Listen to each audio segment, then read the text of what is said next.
Welcome to Mysteries, Monsters, and Mayhem. I'm Shannon Lawrence. And I'm MB Partlow.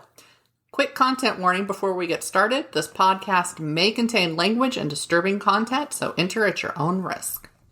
Heidi ho. Hey, y'all. So I mentioned in the last episode that, I watched Silverado, right? Oh, yeah. The actor who played Wilson in Home Improvement was in it, just really briefly. But since he had his mouth gagged with like a bandana or whatever, I was like, we just thought that is pretty funny. Really hysterical. Because if people aren't aware, in Home Improvement, Tim Allen's neighbor, they always talk over a fence, or Wilson's working on something and he'll turn and it'll be covering his. It became a running gag. And so the fact that like this very early movie for him was covered the bottom of his face. We were like, did they do this did they do like the show on purpose? Like, did they see that movie and they're like, ha ha ha, we don't know. Why isn't that in syndication? I feel like we have watched some episodes of it somewhere, so it is somewhere. It is streaming somewhere. I'm surprised we don't see it more. Like, Friends is on. So people turned on it because Tim Allen's conservative. He's become kind of a little bit canceled. But again, as I've maintained on the show, I feel both of his shows, he always is very fair. He ensured on his newest one that's set in Denver that the wife was liberal, very liberal, and he has writers of both stripes on his. So I feel he's always tried to maintain a balance there, but I understand that some people feel the need to cancel anyone who doesn't think exactly the same as them. And sigh. So did you see on Facebook the adventure I had this? Okay, it was this week when we're recording. It's not this week when this airs.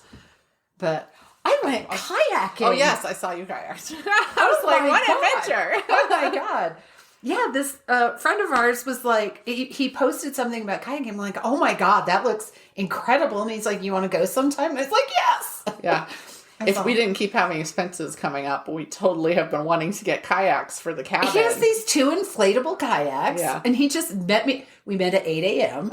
And it was the best thing I had done for myself in 1,000 years. Nice. And I don't think I've seen this guy face to face probably in 2 years, if not longer. And he just told me how to do it, helped me get going, and we're paddling along together. And then he paddled one way, but it was a very easy conversation. He's a very sociable person, so we just talked about freaking everything. Where did you go? Prospect Lake. Okay, I want to call it Prospect very Pond. Calm. Yeah, it's very small. He goes, if you paddle all the way around, it's a mile. Yeah. So what was really funny? So I had a great time because I love being on the water. I don't need to be in a motorboat. I'd rather be in a canoe or a kayak or something like that, which I know does not fit my image but that's how I grew up, on a river playing in the water. I am the Indian who does not like a canoe. So we paddle around. We were out for like an hour and a half. So we get to shore and he helps me get out, which let me tell you, that was not an exercise in grace, me getting out of the car. So I help him load him up and he takes off and I get in the car and I put my hands on the steering wheel and I thought, my arms feel like noodles, overcooked noodles. Yeah. The next day, the muscles in the side of my neck and my elbow joints were fucking killing me. Don't care. It was so worth it. I got home and I was like, Joe, we need kayaks. He's like, okay. Right. Yeah, no, I've been trying for years to fucking go kayaking and like put out a call and it just hasn't happened. So I'm like, yeah, we're just going to buy one. I wanted 2 double canoes because then, or 1 double canoe and 2 canoes because the boy child could go in one and the spouse, and then girl child and I could be in one. But she is a swimmer now, so she's probably strong enough to do her own now. We couldn't do it. The little tiny lake up by my cabin has such a strong flow because there's something flowing directly into it, and then it flows out through a creek on the other side. That in the inflatable, we were just constantly pushed, and I'm like, I don't. That's not. I'd be canoeing against the thing and not moving the whole time, or like kayaking. So when we got there, Greg was like, I can't believe there aren't any geese here. There were like 6 geese, on the shore. By the time we left, there were hundreds. Right. They just hadn't showed up yet. They just hadn't shown up yet. And at one point, we kind of stop and we watch a group go swooping overhead. And one of them drops a package. And I looked at him and I said, I would be very upset if I got hit with goose poop while I was kayaking. And he looked at me and he goes, until today, I've never even thought about that. So thank you for putting that in my head. I did not think about that one. There's birds flying They're around. flying right over. And that was a big load that he dropped. So it was off to the side. There's a lake in Denver that you walk around because the ALS walk was there. And it is just, the entire sidewalk is just coated with goose shit. And it smells of goose shit. There's so many geese there. And our vet told us almost every dog finds goose poop irresistible. Oh. I don't know why. Good to know. But luckily we were not taking a dog on that walk. Yes. Actually, we did. I think we took the Jack Russells. I was going to say, you don't have a dog, so it wasn't your dog. Yeah, it was a whole family walk. Everybody else has dogs. Yeah. My one brother and I do not have a dog at this Your time. youngest? Yes. But technically, one of the dogs that was with my parents was kind of his, but then, they're sisters. They were litter mates, and they weren't going to be separated. He's a cat. As do I. Have 4 of them. Yes. But yes, the rest of our siblings have dogs. And did I also tell you about burlesque workout? On here? No. Oh, I also went. So the night before I went kayaking, I went to a burlesque workout class. You gotta go.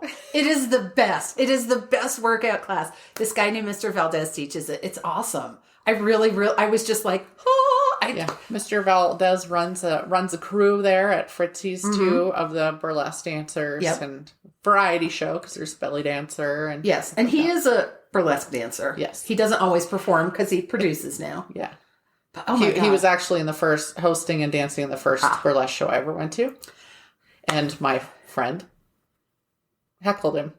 Oh no! So our table was the center of attention, thanks to my drunk friend. So that's how I met Mr. Valdez. Yes. Okay, I know who you mean. I'm pretty sure that was our first interaction. Nice. I was like, it's not me. It's not me. It's not me. I swear. So they dragged her up on stage ultimately, and good. Had somebody do a dance. Good. Yeah. It is a workout. It's not fucking around. Right. So I'm like, well, I worked out twice this week. I'm good for the rest of the month. Get to the point where I can function, I still would love to actually do burlesque. Not burlesque workout, burlesque. There are burlesque classes in town. Yes, he recommended, there's a woman down who's offering a 4 or 6 week class, but it's in Pueblo and it starts in January. Nope. I would drive to Pueblo for a lot of things, but in January, I am not driving to Pueblo for a burlesque class. I don't think there are some for a class in June. Most of the pole classes, places that offer pole also offer burlesque and stuff. Makes sense. It does. The Burla B crew had a pole dancer that comes, so they have this portable. I would have a hard time trusting a portable pole. If it stands up, she is so wiry. Like she is just muscle bound. And I think it's amazing watching a good pole. I doubt the ones at actual strip clubs are to the extent. This one's a very acrobatic. Yes. And they focus on that. But I'm looking at going, my core. My core is like melted chocolate in the middle of an ice cream, like the fudge in the middle of an ice cream cone compared to this woman's titanium core. Yeah, I love watching the pole dancing championships. Oh, I haven't seen that. Oh, you just Google it. They are amazing because these people they're real athletes. Yes, they have so much core strength. But then I discovered there's pole dancing and then there's heeled pole dancing. Yeah. Where it's not just like they're wearing a pair of stilettos. They're wearing the fucking chunky, the 8-inch heels. And I'm like, I could not walk to the pole in those. Much less, yeah. I actually just bought my first pair of like lower heels. I don't even know what they are. 2 inches, 3 inches. Just because I have all these great heels. And they're punishing at this point. Mm-hmm. I have too many spine issues. I get that. So it's like, I'm going to try these, and if I like them, I'll get a pair in black, and then that'll be it. But my favorite ones are I'm still going to wear. Well, yeah. And just deal with it. Everything else I do, I just deal with the pain. So why not? And you're not going to go out and nice every little once in a while. You're not going to go hiking in them. No. So, and you're not going to wear them for 8 hours.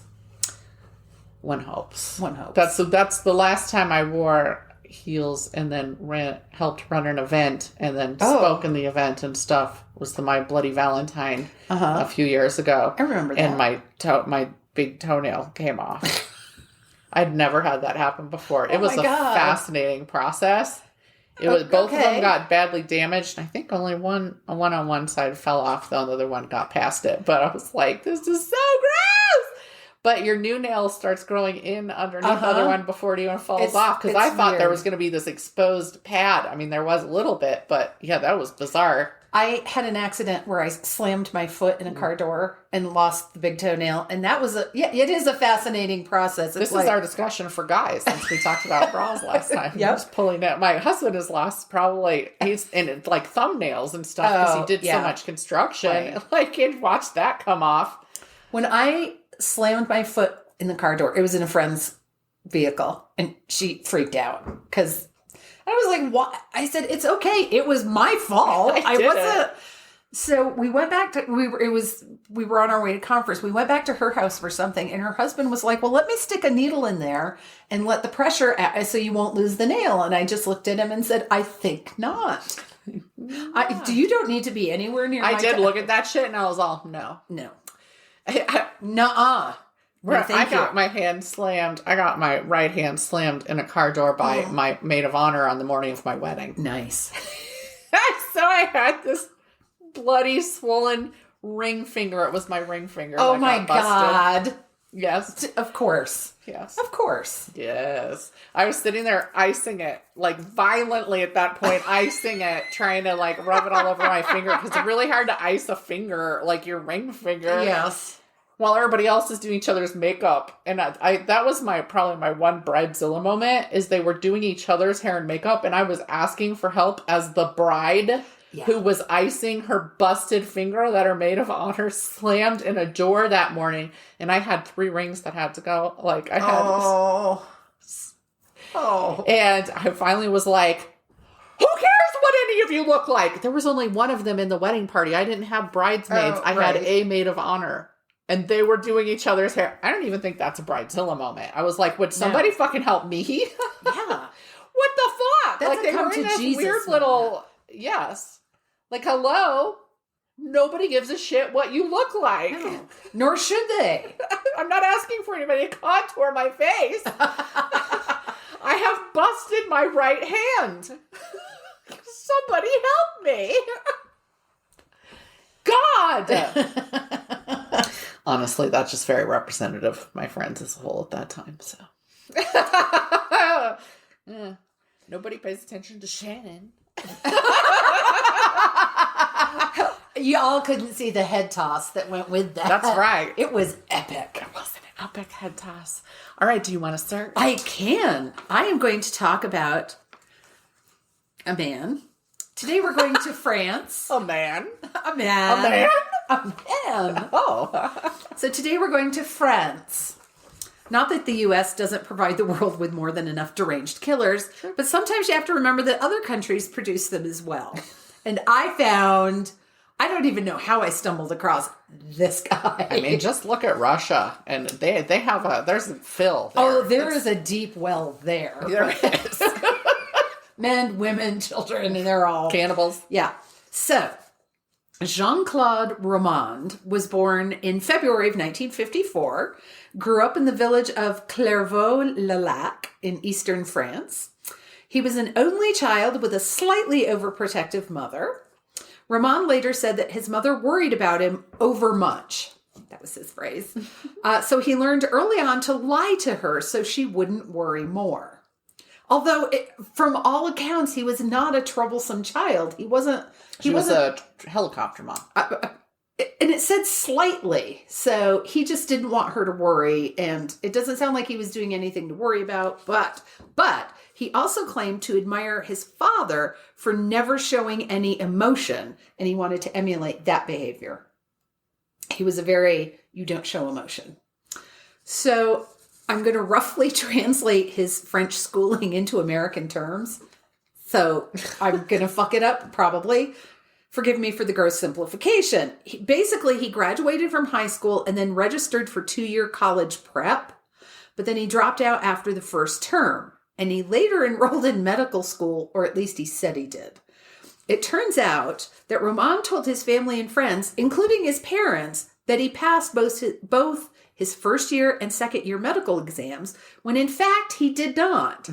He didn't even take them the second year. It appears that in the first year, he didn't fail all of his exams, but he failed one that was necessary, and he had a 3-week grace period to retake the test. And he just said, fuck it, and never did. He never took any more. I'm not sure he took any more classes, but he sure never took any tests. Right. So it's important to note that he was never qualified to be a doctor. He married Florence Crowley, a fellow medical student, and even she wasn't privy to the depth of his deceptions. So for 18 years, that's a long time.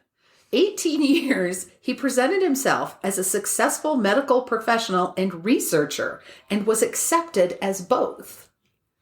He claimed to work for the World Health Organization as a researcher, and nobody close to him ever questioned his claims.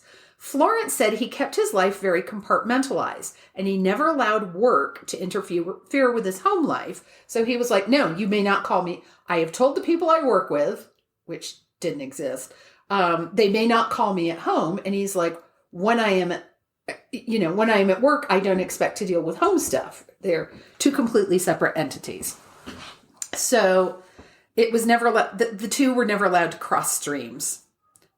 Nobody even had a work phone number for him. If Florence needed to reach him, she left a message with an answering service that paged him, and then he called her back. And everyone just accepted his explanations. How he did it is easier to answer than why he did it.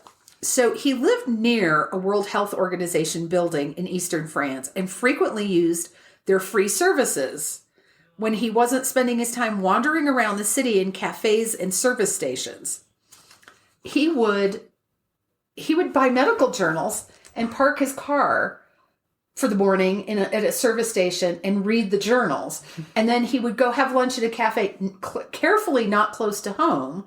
And then he would go park somewhere else or go to a different cafe to read papers and magazines in the afternoon. I guess at least he was actually researching it.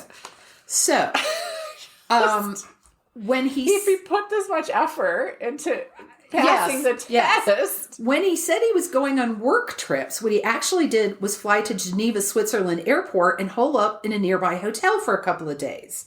While he was there, he would study medical journals and just fly to Geneva and... Well, from Eastern France, it's not. I know, but still, I want to fly to a different country to just do some studying. Yes. That's what I'm going to do. And he would study travel guides for the countries he lied about visiting. So while he was gone, he called home every day and told them what the weather was like and what the people were like and talked about being there, places like Tokyo or Rio. And when he went home, he would buy gifts for his family at the airport shops. Mm-hmm. And then he would get home and have all these stories about everything he saw. And he would be tired from jet lag. I mean, he took this performance to the so much energy to fake it instead of the much less energy it would have taken to make it actually become a doctor. So originally he was going to pursue a degree in forestry, and then one day changed his mind and decided he was going to be a doctor. Well, that was maybe the first problem.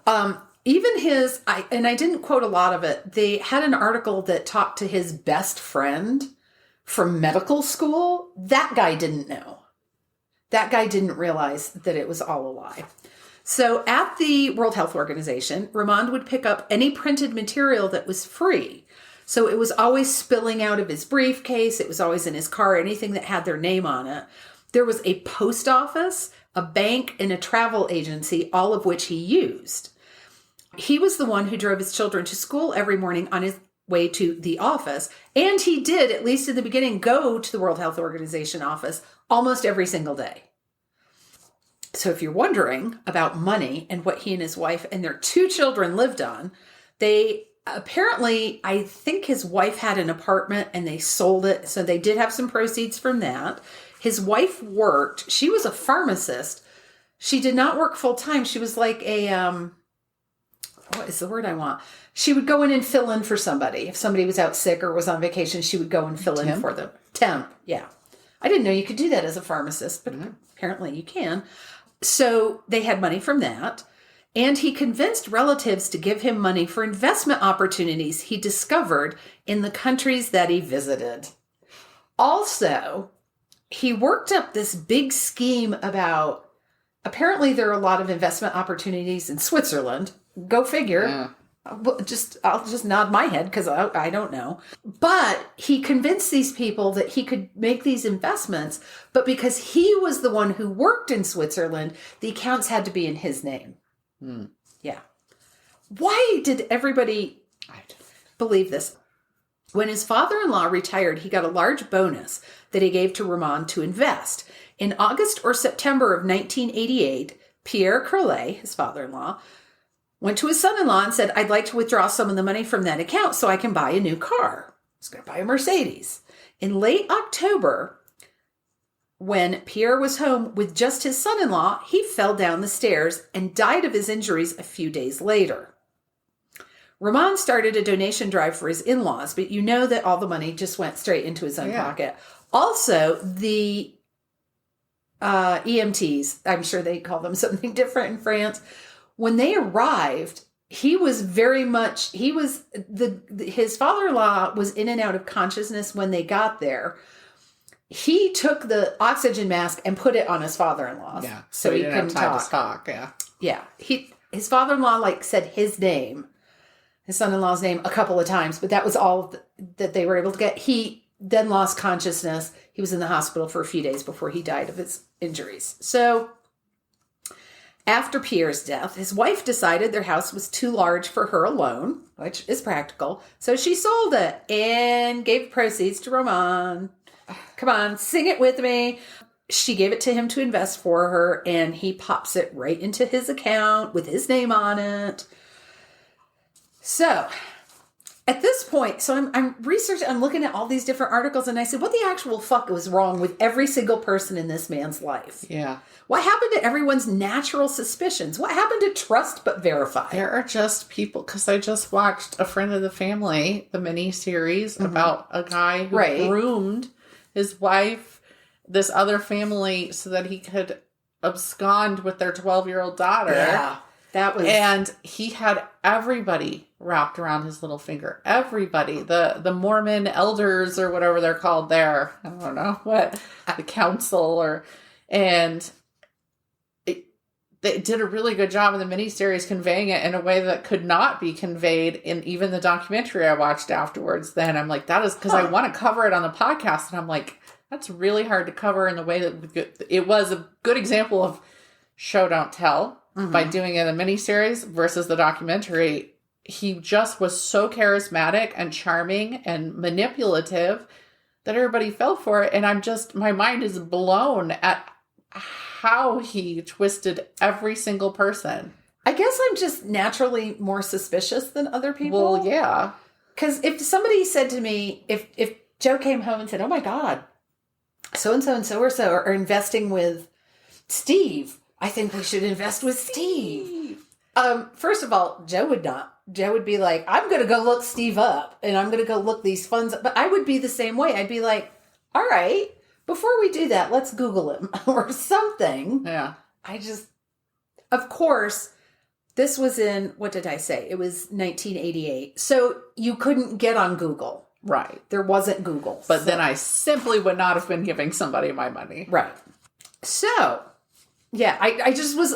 the fact that he could fool his best friend So anyway, along about this time, Romand meets and falls under the spell, that's how they put it, and I was barfing, of Corinne Horton. She moves to Paris and they begin an affair. But after a while, and it didn't sound like it was a very long time, Corinne decides she will never love Romand, but they remain friends. Okay.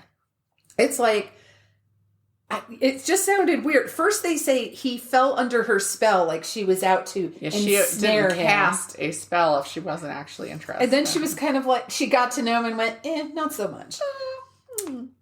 So he tells her, along with his best friend, Luc l'Admiral, that he has cancer.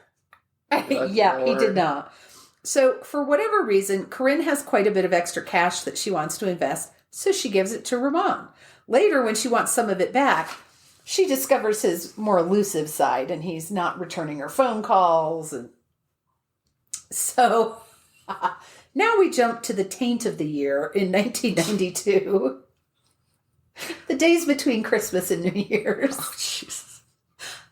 I asked somebody, a mutual friend of ours, can I use this expression? And he said, sure. All right.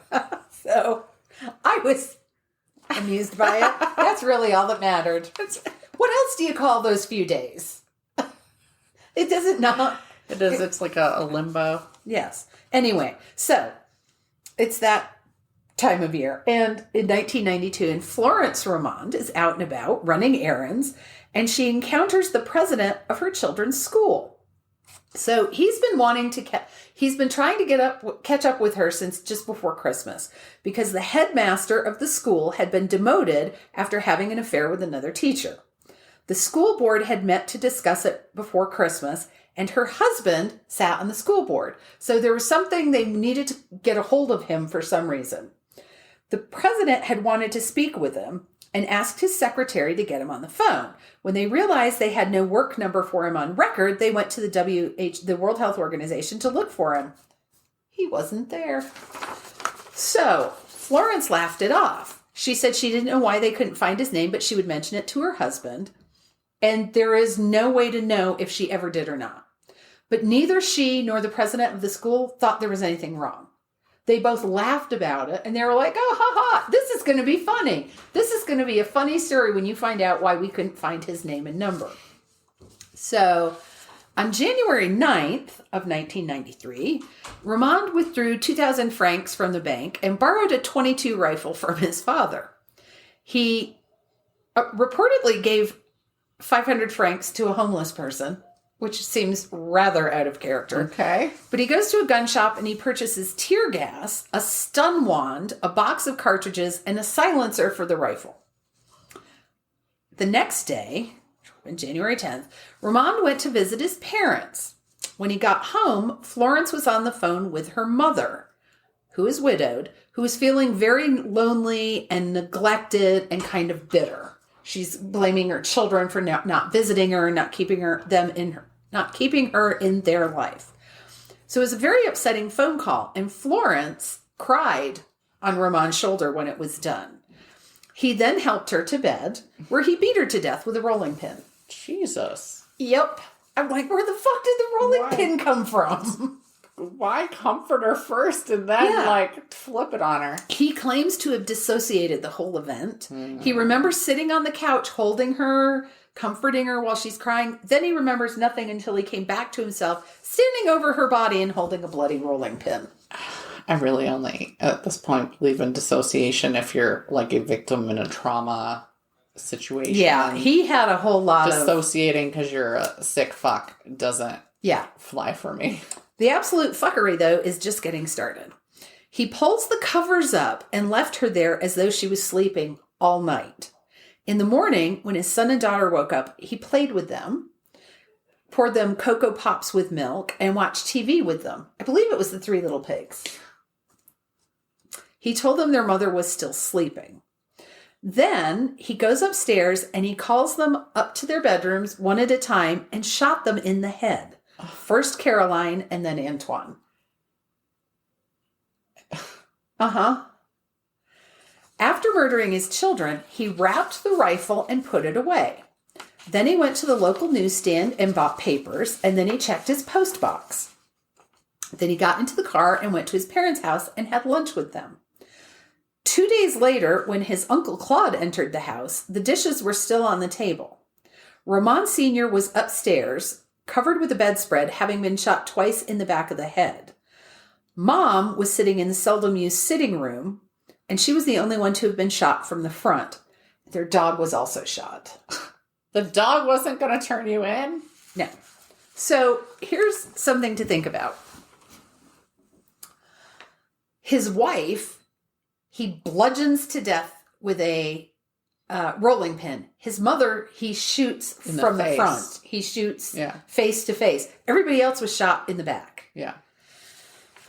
That says a lot, I think. So remember Corinne, with whom he'd had an affair. After shooting his parents, he left in his car to meet her in Paris. He had told her this big story about being invited to dinner by the founder of Doctors Without Borders. And of course, she was like, yes, I would love to go and meet this famous man. So they get in his car and start driving, and he gets lost and somehow convinces her, he stops the car and convinces her to get out. When she gets out, he sprays her in the face with tear gas and tries to strangle her with a cord. The look on your face is priceless. When she fought back, he apologized to her and drove her back home and begged her to never tell anyone what happened. Okay, buddy. I think she promised him. She told him she would not. She did. So he goes home. She knew he was willing to try and kill her. So now, some stories, I'm not sure if there was one dog or two. So some stories said he shot the dog at his parents' house. Some said he shot his own family dog. Okay. So at any rate, he goes home where there are at least 3 dead bodies and watches some TV. Uh-huh. Then he pours gasoline around the house, takes a handful of sleeping pills, and sets the house on fire. Mm-hmm. So there are people who question the sincerity of his attempted suicide because the pills he used were old and several years expired. Uh-huh. And he had access. He had actually been researching and had purchased drugs because he was going to drug his children before he shot them. But then he just said, nah. Nah. So if he really wanted to kill himself, he would have taken the more powerful drugs. At any rate, the street sweepers discovered the fire and called the fire department, who rescued him.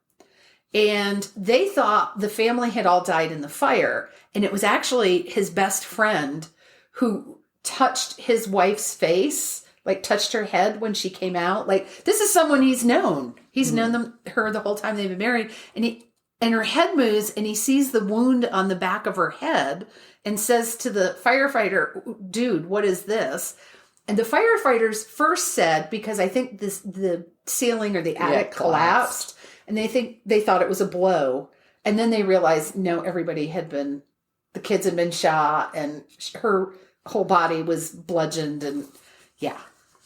So Romand's trial for the murder of his family began June 25th in 1996. On July 6th, Romand was found guilty and sentenced to life imprisonment with no possibility of parole for 22 years. He became eligible for parole in 2015. An appeals court granted him parole in 2019. He had been imprisoned for 26 years. He was released into the custody of a nearby Benedictine monastery and had an electronic bracelet placed on him to ensure he did not try to escape. And there has been some speculation since then that he suffers from narcissistic personality disorder. That's exactly what I was going to... I did John List, right? And he's the dude who just systematically killed his mother, his wife, children as they came home from school one by one, went and watched one at his game while there were dead people in the house, brought him back and killed him, and sat there and calmly ate a sandwich at the table where he just killed somebody. And I'm sure he said dissociate. I don't remember, but I'm sure he's, I was in a state of dissociate. No, you were in a state of absolute narcissistic assholism.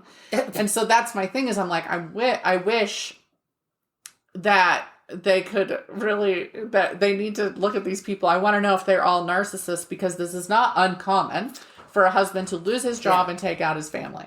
right? Well, he never had a job, but yes, to be about to be found, or the schemers will often do this too, yes. Like a scammer, whatever, and they'll be about to be outed, and so they must kill their family before their family knows that they did this thing. Yes, and they did say, and I forgot to include it, other people were coming to him saying, I want my money. Oh, I'm sure. And that was, he felt like it was crumbling. But you have to be, in my opinion, a narcissist to be able to turn that into, this thing has gone wrong. Now I have to take everybody else out. Like, yeah, you have to not be able to actually care about those people, but to be able to pull off like you do. Yeah. And they do suspect, they can't prove it, but they suspect he shoved his father-in-law down the stairs. Oh, yeah. But probably. Yeah. It was so, I'm like, you built this castle out of lies. And then when it was about to crumble, if you want to kill yourself, I understand that. But you're taking out your whole family and the dog or dogs. So my sources were Medium, which, of course, Wikipedia and The Guardian. And I was trying to find, I do want to point out, I was trying to find out what happened to him after he was released. If there's ever been anything. I only found one article and it was behind a paywall, and I was not going to pay The Guardian for extended viewing pleasure. No. So apparently he is still in the monastery. But the woman I talked about last week, Betty Lou Beats, killed 2 husbands and was executed. Right. This guy killed 5 people, possibly 6. And he's 2 of them children, and he's free. I mean, granted, it's a different country, it's a different system, but goddamn. Yeah, no, there seems to be a double standard there. Like, how dare she actually do this thing? We must throw the book at her.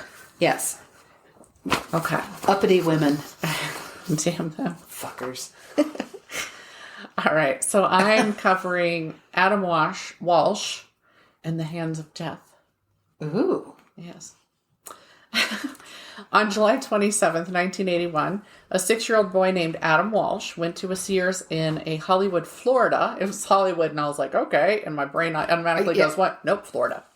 Mall. His mom left him at a bank of Atari games. So they had these TV monitors set up, or TVs set up, and the Atari games.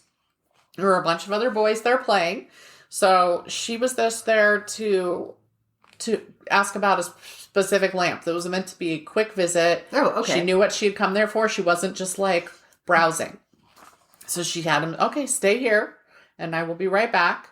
And she takes care of the lamp, comes back, and the Atari, they're completely abandoned. There's no boys there anymore. Her son is not there anymore. That gives me chills. Absolutely. She walked around. She had her son paged over the store intercom. And then she's frantically trying to find her son because he doesn't come up. And she asked the manager at the Sears, hey, have you seen my son? And he said, oh, well, there was this scuffle among the boys that were there.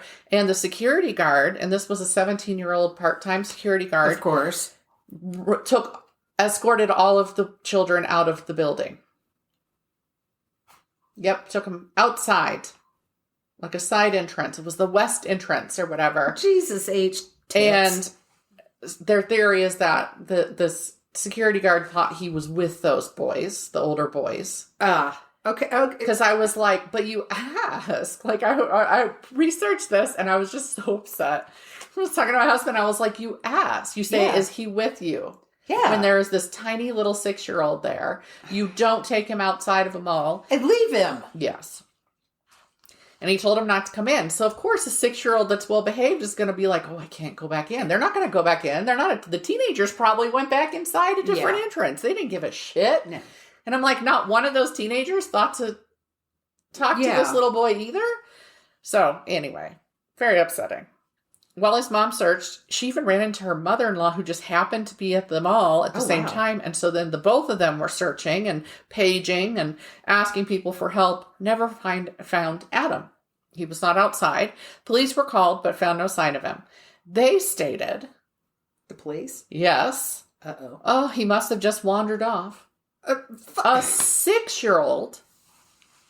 It is 1981. Mm-hmm. Anyway, so they did an incredibly poor job of investigating the disappearance, figuring he'd turn up. They never put his face on TV or otherwise released a statement about his having gone missing. Oh my God. And it took 2 weeks for his dad, John Walsh, to get a local station to put his photo on the TV and allow the parents to announce a $100,000 reward for his safe return. 2 weeks before that child's face made it. That's ridiculous. There could have been a Savannah Smiles situation going on with the kidnappers just traveling around everywhere, getting ice cream and shit, and nobody would have known because never put on there until 2 weeks. It took a week after the disappearance to get the FBI involved, I imagine, because the cops thought he just wandered off. And Walsh, out of desperation, was already trying on his own to track his son down. Now, I don't think I put it in here anywhere, but I did look it up because I was like, was he a cop before he did this? And I'm going to address this later, but John Walsh, of course, was the face and the creator of America's Most Wanted. Mm-hmm. No, he was building, he was building like, I don't know, big complexes for rich people. Like I don't know if he was an architect, but he was in all that shuffle. Construction. Ish. He wasn't a construction worker. It was more highbrow than that. Right. So Contractor. This is not a cop. Yeah. This is not in any way. But anyway, so he's already looking on his own. He's investigating. He's talking to people. But on August 11th, a head discovered the previous day in a drainage ditch 120 miles away was ID'd as Adam. Oh. His body was never found. It was determined he'd been killed, most likely, by asphyxiation. Oh.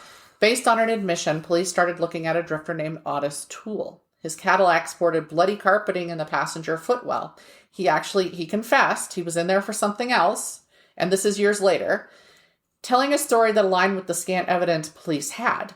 He claimed he'd seen him near the front of the mall and told him he had candy in the car and toys, and when Adam climbed in, Toole started driving home to Jacksonville, but after a while of driving, Adam got scared. He started to panic and cry. He wanted to go back. He wanted his mom. Of course. Toole said he punched him in the face, but it just made him cry harder. No shit, dude. So he beat him until he fell unconscious. He actually said he walloped him. That was his word. Walloped him till he passed out. Then he strangled him with the seatbelt, and then later pulled his body out, chopped his head off with a machete, burned the body, put the head back in the car, forgot about it for a few days, rediscovered it, and then chucked it out into that drainage ditch you just drove around with. And I will be talking about Ottis Toole here in a... How do you spell Ottis's first name? Ottis. Huh. It could be Otis. I'm saying Ottis because I don't care if I say this man's name right. He drove around with a head in his car. You're going to understand a little more about that in a minute. But the police fucked up. They lost the bit of blood-stained carpet that had been cut from the car before testing could occur, as well as the machete that they had. They lost in the car. The machete. Oh, it gets better. Then they lost the whole ass car that was impounded. I was like, how do you do that? How do you lose a car that was impounded? How? Yeah. I could not find an explanation of how they lost a whole ass car. That's insane. And I looked because I was like, no, somebody needs to explain this to me. Like, you would a 5-year-old, please, because I don't understand how you lose an impounded car. No. Never turned up again. No car. Toole recanted his confession, and with no evidence, he wasn't prosecuted. His story wasn't over, though, as he confessed Adam's murder while in prison for another murder. And there's more than that. Ottis Toole's childhood, I'm going to say, it was horrific. Okay? As we're always very clear on, this doesn't excuse anything he did later in life. However, I'd also be remiss if I didn't address it. Okay. His father was an abusive alcoholic who abandoned the family and apparently loaned him out to friends and used him himself. His mother pimped him out to friends as well, even after the father was gone, and relatives from the age of 5 forward. He came out as gay around 10 years old, and so she started forcing him to wear dresses and calling him Susan. His sister apparently molested him, along with some of her friends. Once capable, he ran away from home and found abandoned houses in which to stay as long as he safely could, dropping out in 9th grade. He supported himself through sex work and panhandling. He did have an intellectual disability and an IQ of 75, and he was epileptic. He had grand mal seizures. Oh my God. So, okay. I was like, he kind of was screwed from the beginning. Yes. His childhood was very fucked up. Toole was a pyromaniac. He did say that he got off sexually from burning things. And in April 1983, he was arrested for arson. While in custody, he also confessed to the arson death of a 65-year-old man named George Sonnenberg, whose house he had burned down with him in it back in January. While George did survive the initial fire, the damage he'd sustained killed him within a week. Toole said he set the fire because of a fight, and he signed a confession admitting to this. They were in a relationship. They had a fight. He set this fire. In May, a man named Henry Lee Lucas got arrested on a minor charge. While in custody, he started bragging that he and Ottis Toole had been on a murder spree across America. Toole denied it, but eventually came around and agreed. And this appears to be about the time Toole said he'd killed Adam. Lucas backed him up on that, though he didn't say he was present. He just said he killed Adam Walsh. They'd met in 1976 in a soup kitchen, and it's believed that they began a sexual relationship at that time. Some say they were in love. I wouldn't say I saw either of them say that. So it's a grain of salt. At some point, and I don't believe either of them ever said they were in a sexual relationship. That's been conjectured. Okay. So at some point, they claimed to be members of a cult called the Hand of Death or Hands of Death, claiming it was the satanic cult. And to take that back a little bit, Ottis Toole's grandmother, he also said, was in a satanic cult and would make him rob graves to get parts for rituals when he was small. So that's another element. Yeah, it sure is. And no one ever bought this, and there was no evidence such cult existed. So they didn't buy the cult thing, not the childhood thing. But this wasn't the extent of their lies, as we'll come to see. This is going to be a kind of a two-parter, although it's two separate stories. I'm going to cover Ottis Toole this time. I'm covering Henry Lee Lucas next time as a separate entity, but where they come together. And it's really not clear which crimes were committed supposedly together and which ones were alone. Like, I found one that is believed that they committed together. Huh. And I can't say that Toole confessed to it. Only Henry Lee Lucas said he was there during it. So it's very strange. 2 years later, Toole took back his confession to the House Fire, saying he only signed a confession so they'd extradite him back home to Jacksonville. He was trying to get them to do that. Despite his recanting, he was found guilty on April 28th, 1984 of first-degree murder. Not long after, he was found guilty of the murder of a 19-year-old woman in Tallahassee named Ada Johnson. Ada Johnson had disappeared from her home on February 9th, 1983. Her mother last saw her at home before leaving, and when she came home, Ada was gone. 9 days later, on the 18th, a couple who had been in the woods looking for firewood stumbled across her body. She'd been stabbed at least once, but had died by gunshot to the back of her head. Toole said he met her at a bar, which is why I mentioned that she was last seen at home. And although I don't know how accurate it is or whether she was at the bar, there was no other backup that I could find, but it doesn't mean it wasn't in the court case. Both of these convictions netted Toole the death penalty, but after appeals, his sentences were commuted to life in prison. He ultimately confessed to a total of 108 murders, most of which police quickly dismissed because his information wasn't accurate. He claimed his first murder was at the age of 14 when a traveling salesman sexually propositioned him, and Toole ran the salesman over with the man's own car. As far as I can tell, this has not been confirmed, and there is not a person that they specifically were like, this salesman died by being run over by but his first arrest was for loitering in 1965 when he was 17. He traveled around the U.S., including Nebraska and Colorado. He actually lived in Boulder for a short time. Police believe he may have committed the gunshot murder of 24-year-old Patricia Webb in Nebraska on April 18, 1974, and 31-year-old Ellen Holman in Pueblo, Colorado in October 1984. Ellen had been kidnapped, shot 3 times in the head, and left at the Oklahoma border. Also in Colorado, and between these two murders, this is a rabbit hole, but I'm taking you with me. Let's go. It's suspected that he was the killer who went into a Colorado Springs massage parlor called Susie's, spelled S-U-E-Z-Y, on September 19th, 1974, and bound Korean masseuse Yeon Lee's wrists with a coat hanger before stabbing her in the back and slashing her throat. After he dispatched with her, or so he thought, he raped Sun Ok Cousin, the owner of the parlor, and he stabbed her and shot her. He set both women on fire and left, but Yeon Lee actually survived. Described that she's the one who had her throat slit. I'm reading more and more of these where a throat slit does not necessarily mean you die. I'm assuming if you don't get those arteries, I bet a lot of them don't get those arteries on the side, right? Anyway, And she was able to describe the man who attacked her as well as his vehicle. A man was convicted of these murders, but the court case was a mess, and despite Lee identifying him in a photo and lineup, information she gave did not line up with him being the killer. Firstly, she was new to the country, so might have had trouble identifying a white man versus other white men. That's fair. Secondly, she said the man, and by the way, I did kind of look at both men, and I could see how he would have looked similar. Okay. And I will post both pictures. If I remember, I'll post them together, but otherwise I will be posting both. Secondly, she said the man had no mustache. Of this, she was sure. And another man who was not allowed to go on the stand, even though he'd been scheduled to, was Korean and a minister. And his thing was, in Korea, facial hair is a major thing. It's a status symbol. Okay. She would have remembered. So she was certain he did not have facial hair. But the man convicted of the crime, named Park Estep, did have a mustache at the time. And in the picture, he has a fuck ton of facial hair, okay, in the pictures. They didn't say anything about the beard, but when he was being tried, he had a long beard. So it didn't just spring up overnight. No. And a bushy mustache. So you would not forget that.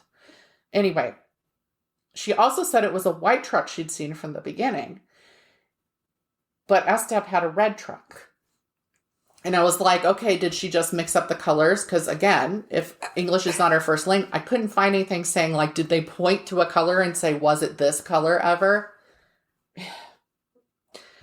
Two soldiers who had been nearby identified a truck that did not match Estep's, but at least it was the same color. In addition, his wife passed a lie detector test while maintaining her husband was homesick when the crime was committed. Estep was a Fort Carson soldier at the time, and many believed he was innocent, including attorneys and El Paso County police, both of whom continued seeking justice for him on their own time and their own dime for years, and the two cops continued after their retirement trying to seek justice for him. That's how certain they were. This man did not commit the crime. His appeal was turned down because, as the judge said, you are guaranteed a fair trial, not a perfect trial.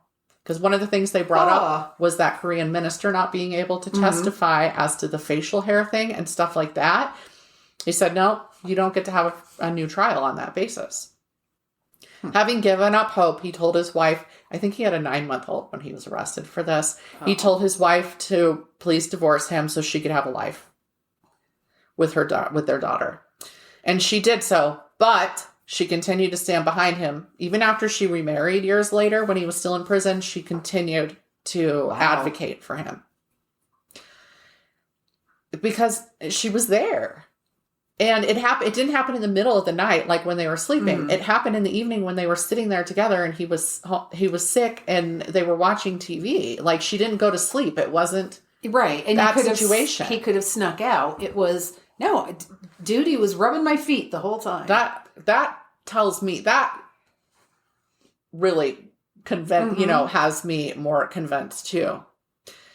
She did remarry and move out of Colorado. So ultimately, a woman who had met him in prison because her brother was one of the people fighting for his relief found a judge who listened to her finally and looked into his appeals. And this judge found 2 appeals that had been lost in the system and never even looked at or addressed. Lost. In 1991, he freed Estep, though I don't think he was exonerated. He was just, all right, your time served. You're out. Many of his supporters had died while he rotted in prison, and he and his new wife, the woman who had gotten that one judge's attention, moved to Arizona to start a new life because he did not have a warm reception when he got out because, of course, he's still a murderer as far as everybody's concerned. Right. Estep died in 2002 of a massive heart attack. In true Gazette fashion, I have personally been in an article that was inflammatory and untrue. I've had family members that were, I don't think much of the Gazette journalists. Used to be the Colorado Gazette or Colorado Springs Gazette, and then it just became the Gazette. They printed an article about his death in which they called him a murderer and didn't do their research. Like the headline was, infamous murderer, dead. And it was, By then, Toole was already long dead as well. So he was gone, right? Ottis Toole. Right. Was already dead. So they couldn't, go back to him. Ultimately, Toole was convicted of 4 more murders in Jacksonville based on his confessions. It's impossible to know how many of his confessions were true. He repeatedly recanted and reconfessed many of them. His details frequently didn't match, and recorded questioning showed him being heavily led by the investigators. Right. He was felt to have the mental capacity of an 8-year-old, like I addressed earlier, and to have followed the lead of his lover, Lucas. In December 2008, it was officially announced by Hollywood police that Toole had been confirmed to be the killer of Adam Walsh, despite no DNA, because they fucking lost the car. Everything. Or other blood evidence. John Walsh, who had become famous for his activism following his son's brutal murder, fully agreed with the police who would re-examine the case. He is satisfied that Ottis Toole is the one who committed it. I do think that the fact that there was blood in the footwell is damning. And again, I get that he was low mental capacity. Still doesn't make it okay. Still doesn't mean he didn't do it. I just think he didn't do most of them. Right. The vast majority of them. And if it weren't for the fact that there had been blood in the footwell and stuff, I might not have believed he'd done it. But then the fact that he said he burned the body fits with his whole MO. That's also why I tend to think, I don't know about the other, the Nebraska and Pueblo victim. Right. But the fire thing really fits with the salon. It fits with his past pattern of behavior. Yes. But I don't understand. I understand that rape is not sexual in such terms. I don't understand, though, not showing that rage toward other women necessarily and stuff that's been proven. Yeah. And raping a woman. Because, again, it would be about control and hatred. I get that. It's just that usually serial rapists rape also the people that they are. Yes. Also the gender they're attracted to, I guess is what I'm trying to say here. So I'm like, if he was gay, why was he raping women? Yes. And again, yes, it's not about sex. Right. So for me, this is something I need to look more into personally because I don't understand it. And I want to know if this is a thing that's seen commonly or not, to know then, was it him? Or it could have been somebody completely, I don't think it was the effed up guy. There was nothing compelling in anything I read. There was a man who was like a college instructor who got impassioned about and became a journalist basically and wrote to journalists. He wrote that Gazette person who wrote that about his death. This guy wrote to him just tearing him apart and saying, I see that the Gazette is doing its usual shit, just like I did, right? And but he also was very familiar with the local system, and just like me, felt that the court system here is dirty. It's very dirty, and he said a lot of the same things I already think about Colorado Springs and the investigations here and the PD and the courts. So I didn't share all of that, but I definitely spent way too much time reading through all that stuff because I was like, damn right. And here's my confirmation bias right here. At least you recognize it. So let me see. Where was I? Where did Shannon go off the rails? Well, okay. John Walsh's activism helped bring attention to the risks of stranger kidnappings in the 80s and was instrumental in the movement to get the faces of missing children on items like milk cartons. I guess it also was on bags and stuff. I don't remember that. I remember the milk cartons. I only remember the milk cartons. As well as encouraging fingerprinting programs and missing persons units in police departments, where they started putting one in each major city. Most recognized Walsh from America's Most Wanted, just one of the many movements he spearheaded, as well as legislation concerning missing children. As an aside, Jeffrey Dahmer was living in the region at the time of Adam's murder and was a suspect for a while. There is a contingent that fully believes he committed the murder. When questioned about it, he stated that he had been honest about all of his murders. Why would he lie about this one? Yeah. And he really was just like, no. And I've told you no. And frankly, I would tell you if I'd done it. Some say it was because he was so young and then And Jeffrey Dahmer was afraid that people would attack him in prison if he'd been convicted, if he'd been a pedophile versus it. But I think his youngest victim was like 14, so he was a pedophile, frankly.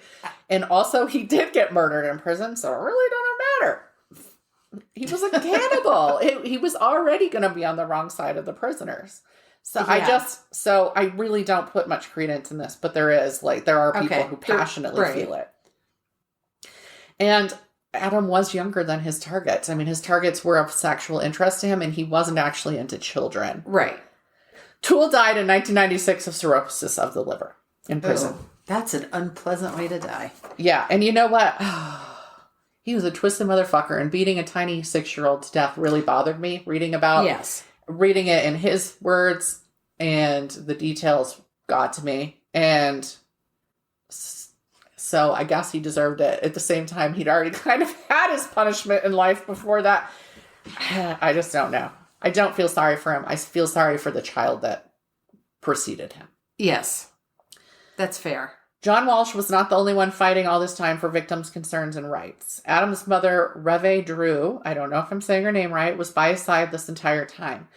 Because I looked her up because she was never in these articles except for when they're talking about when Adam disappeared. And I want to be clear, I don't think she did anything wrong. It was 1981. There were other kids there. It was in the same store as her. In 1981, it would have been perfectly normal to let your kids say, he wouldn't have gone anywhere. It's a video game. 10 minutes. Yes. So she did nothing wrong. And I'm sure she's put herself terrible her whole life. I'm sure she's put herself through hell over it. I would. Yeah. I mean, any parent would. Yeah. Together, the two of them created the Adam Walsh Child Resource Center that eventually merged with the National Center for Missing and Exploited Children, where John Walsh has served on the board. They helped get the following acts passed: Missing Children Act of 1982, Missing Children's Assistance Act of 1984, and the Adam Walsh Child Protection and Safety Act of 2006. Some stores still use code ADAM over the intercom system when a child is reported missing. This family took something that would have broken most people and threw their lives into helping other parents and children possibly avoid the same nightmare. There are a lot of people that attribute a killer or of somebody they loved to being found because of his show.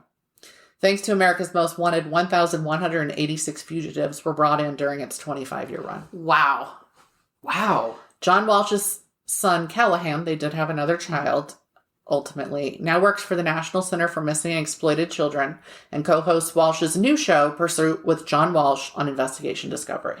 I wanted to end on as positive a note as possible with this story.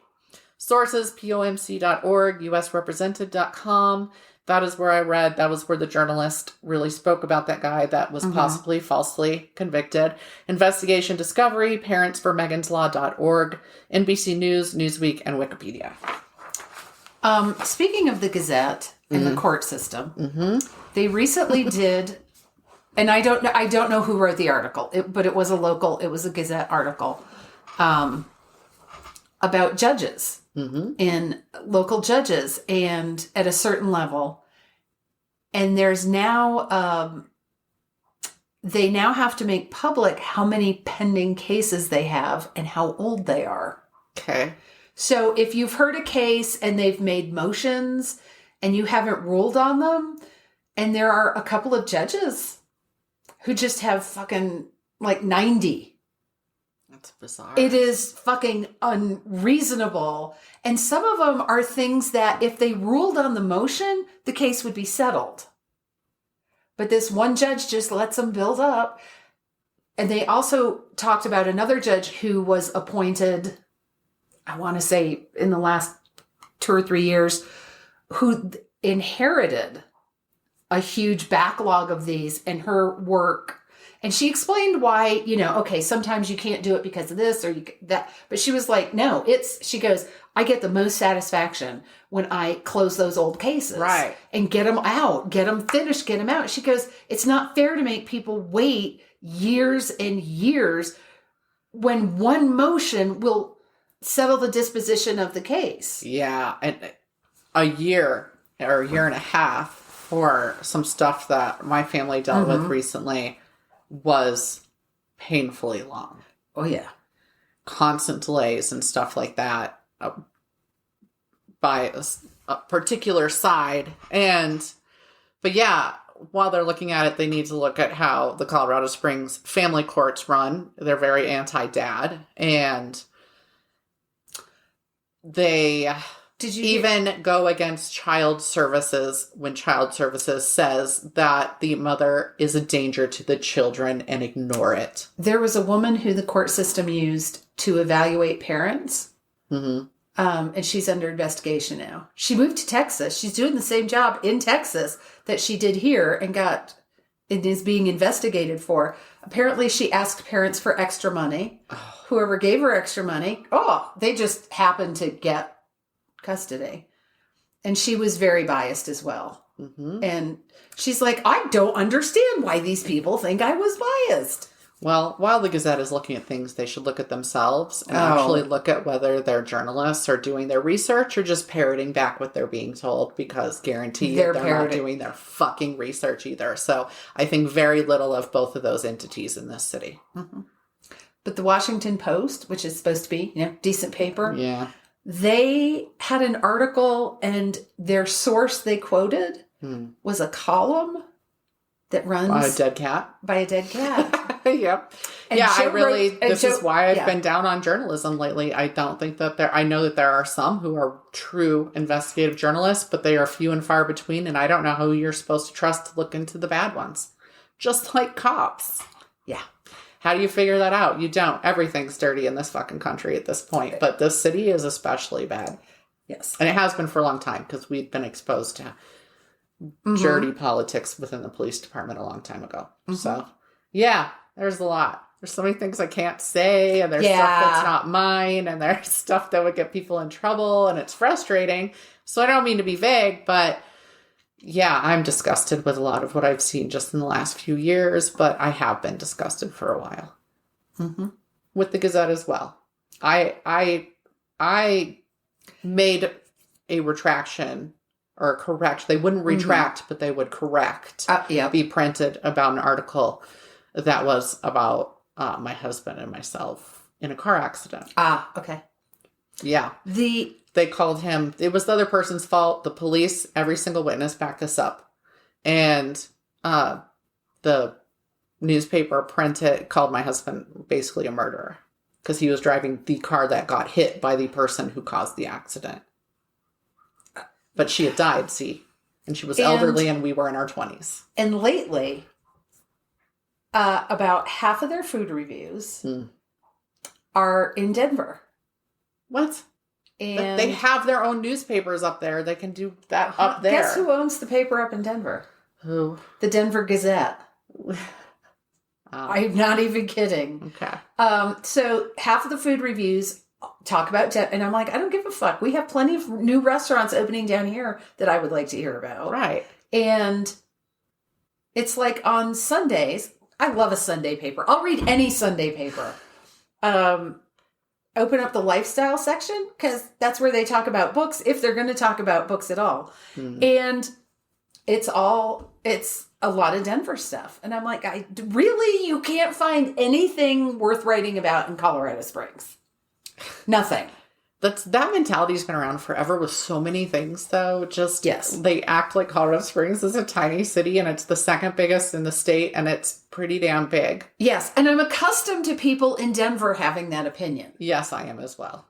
But we shouldn't have that opinion. And yet. All right. On that note, we could probably keep going. On that soapbox. Let's put that one away. We'll get another one for next week. Yeah, that's right. I'm sure. We have no opinions ever at all. No. But fuck the patriarchy.